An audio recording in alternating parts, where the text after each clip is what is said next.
The first thing we're going to talk about is headstocks, and I'm holding a Fender Telecaster, which has one of the most recognizable headstocks in the business.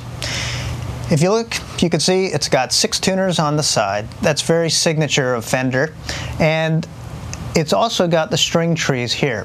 That's one of the issues with a longer neck because of the 6 on the side, is that in order for the string to pass through the nut and have enough tension in the nut in order to get a good string vibration, it requires the string trees to hold down the first and second string.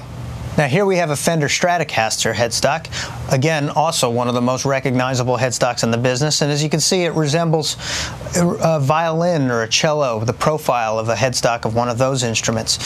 6 on a side as well, but no string trees on this one, and that's because on this particular model they have a roller nut, a stainless steel nut instead of the more typical bone, graphite or plastic nut that you have. It's got little ball bearings in there that allow the string to pass through freely, and it also holds the string down in the nut, therefore eliminating the need for those trees. Here on this Brian Moore headstock, it's similar to a Fender in that the headstock is straight, just like the neck, it's parallel. But that's where the similarities end, because this has 2 on top and 4 on the bottom. What that allows is a smaller headstock, and it also allows for more tension here in the nut.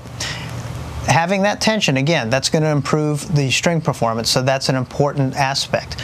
This Greg Bennett guitar, it takes after more of a Gibson idea with 3 on a side. It's also an angled headstock. The headstock pitches down from the angle of the neck. By doing that, you create a lot of tension here in the nut. That much tension provides a really good string performance because the vibration stops here. If the string doesn't have a strong angle, the vibration will continue into the headstock, and the headstock itself will start to absorb some of that string vibration. You don't want that because you want the string to vibrate for as long as possible.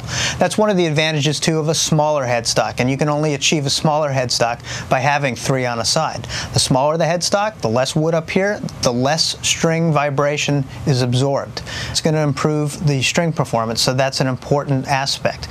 So these headstock characteristics that we've been talking about are not just specific to the guitars that I demonstrated.